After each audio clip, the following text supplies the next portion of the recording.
Welcome to The Explainer. Today, we're digging into a really crucial part of the Federalist Papers. We're going to see James Madison grapple with this fundamental political puzzle.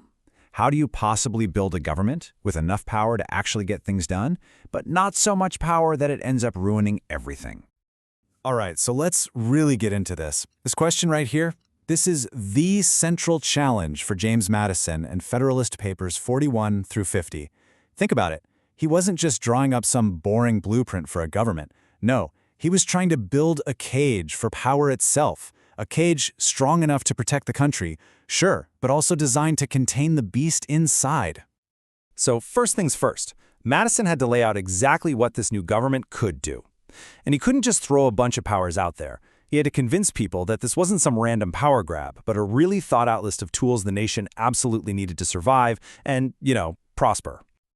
And here's how he did it.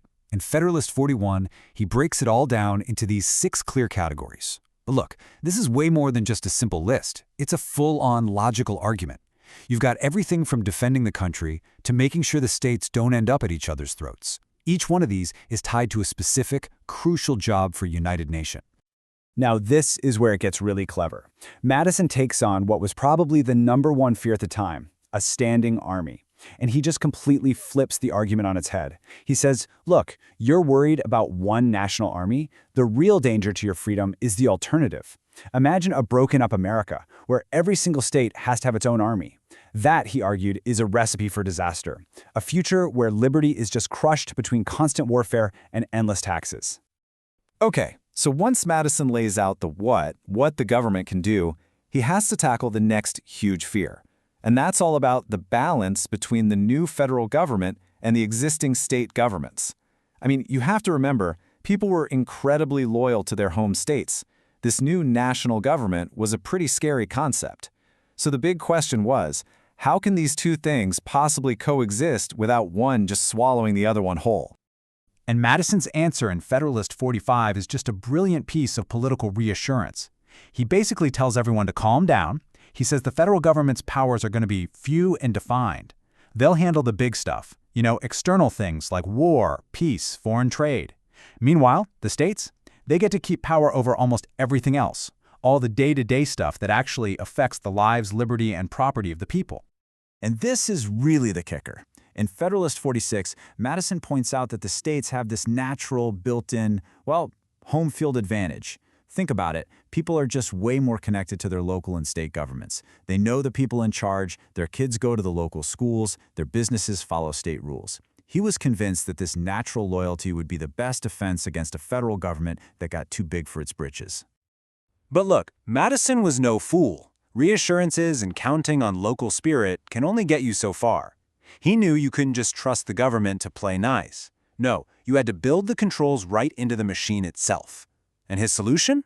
Well, it starts with one of the most famous ideas in all of political science. He kicks things off with this core principle, a big idea from the philosopher Montesquieu, the separation of powers. It's pretty simple, really. To keep tyranny at bay, you can't let any one person or any single group hold all the power. You've got to split up the major jobs. One branch makes the laws, another one enforces them, and a third one interprets them. And wow, he does not mince words about it. This quote from Federalist 47 is about as blunt as you can get. For Madison, this wasn't just some nice-to-have feature. This was it. This was the line in the sand between a free country and a dictatorship. And it didn't matter if that dictator was a single person or a whole committee. But, and this is a really important but, he points out that this separation isn't absolute. It's not like these branches are supposed to be locked away in their own separate rooms with no contact. Madison knew that for the system to actually work, they had to have some overlap, some way to check and balance each other. That's the secret sauce. Like I said, Madison was a total realist. He knew that just writing down rules on a piece of paper, a parchment barrier as he called it, wasn't going to be nearly enough to stop someone ambitious from trying to grab more power. So he asks this really sharp question in Federalist 48. Are words on a page really enough to stop the encroaching spirit of power? Is a paper wall strong enough to hold back a flood? And his answer is a hard no. He's especially worried about the legislative branch. Why? Because it's closest to the people, it holds the purse strings, and has this natural tendency to just suck all the power towards it, like a giant, impetuous vortex. What a great phrase, right? And just to show he's not the only one thinking this, he pulls out this killer quote from Thomas Jefferson. The warning here is so important. An elective despotism, basically a tyranny you vote for, is still tyranny. Just because you chose your rulers doesn't automatically mean you're free. Okay, so if the internal walls, the rules in the Constitution aren't enough, what about calling in an outside ref?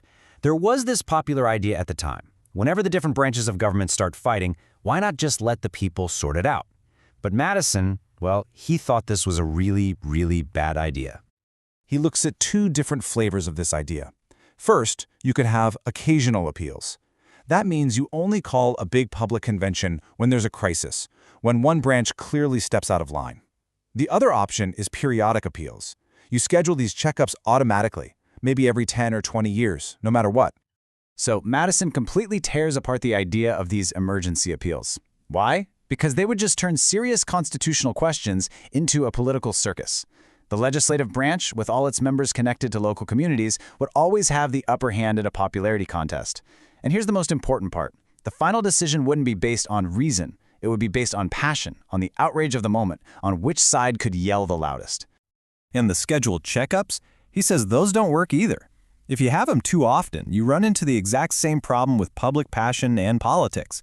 But if you schedule them too far apart, a ton of damage could already be done before you even get a chance to fix it. He even points to a real-life experiment in Pennsylvania that failed miserably because it just got bogged down in party politics and nobody listened to it anyway.